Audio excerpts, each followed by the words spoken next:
You're listening to Mission Audio's production of Love Your Work: 4 Ways You Can Pivot to Your Ideal Career by Robert Dickie. This book is read by Geoffrey. This audio recording was produced in 2017 by Mission Audio, which owns the copyright. No portion of this recording may be reproduced for any reason without prior written consent from Mission Audio. This edition issued by contractual arrangement with Moody Publishers.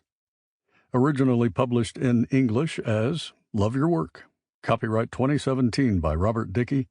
All rights reserved. Please visit booksandaudio.com to offer your impressions of this work and to explore additional titles. Chapter 1. Here comes the tide of change. The man who stands firm to protect sandcastles can never be relied upon, for he has given away his common sense. Winston Churchill.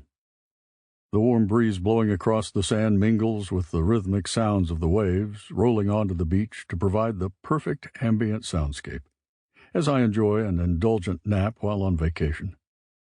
Kiowa Island, South Carolina, has become my family's retreat. It is a quiet place to unwind and thaw out from a long winter. No beach trip is complete without sandcastles and kites, and my son and daughters love digging in the sand, recreating the walls, moats, and bridges of Disney fairylands. I'll watch from a distance as the castle gets larger and more intricate, and hours of fun are spent building, playing, and dreaming while their backs are to the sea, temporarily unaware of the approaching tide. Soon the long runs to the water become a few steps, and then the sea is lapping around their feet as they try to build the walls higher and higher to block the tide from washing away their handiwork. Soon I hear the cries of, "Dad, come help us," as they feverishly dig to save a day's worth of construction. I do what I can, but we all know how this will end. Once again, our valiant efforts to save the castle prove futile, as the sea slowly, without thought or feeling, washes around the walls and over the castle until it is no more. During our time at Kiowa Island, it has become a daily ritual as we pack up to leave the beach that the children plan where they will build the next day. "Tomorrow let's build it further away from the ocean," says London. "Or maybe we can build deeper moats and higher walls. Dad, will that protect the castle?" asks Amaris. The next morning as we approach the beach, the ocean is far in the distance, beyond a vast blank canvas of clean, untouched white sand. There is no sign of the castle from the day before, just a perfect beach, ready for another day of fun and imagination as we create something new for us to enjoy, for a brief moment in time. A new blank canvas. Just as my children wake to a fresh, new beach each morning on Kiowa Island, giving them a blank canvas on which to create and have fun, the tide of economic change is also washing over the landscape, creating a new canvas of opportunity for people ready to try something new. The old economic systems are fading away, and a new global economy is being born that will usher in opportunity and new ways of intentionally engineering our lives and developing our careers. We will have opportunities our parents and grandparents never had.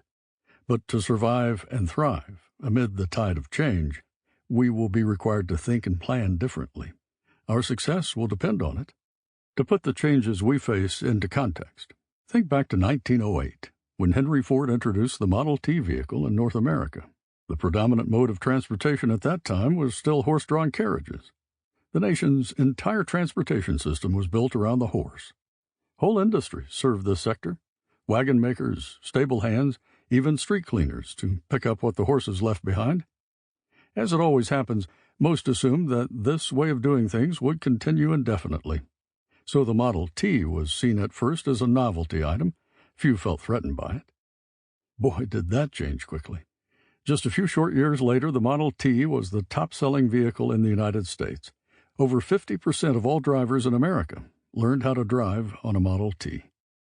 Businesses that had been rooted in the old economic paradigm but quickly pivoted to start supplying this new industry of horseless carriages did very well. Take Lawrence Fisher.